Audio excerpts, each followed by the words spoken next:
Pakistan Tehreek Insaf (PTI) parliamentarians के सरबराह परवेज खटक का कहना है कि साबिक आर्मी चीफ जनरल बाजवा को मुद्दत मुलाजमत में तौसी की पेशकश ज़रूर की, लेकिन गैर मुअय्यना मुद्दत की तौसी की बात दुरुस्त नहीं। मीडिया से गुफ्तगू करते हुए परवेज खटक का कहना था कि इमरान खान उनसे वजारत दाखिला का वादा करके मर गए, वो झूठे शख्स हैं।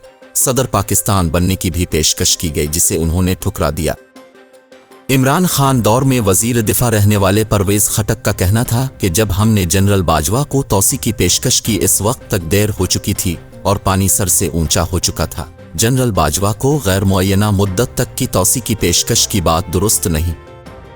नौशहरा से अपने रिश्तेदारों को पार्टी टिकट देने के सवाल पर उनका कहना था कि जो भी सीट जीत सकता है इसको टिकट देंगे, चाहे वो उनके घर से हो।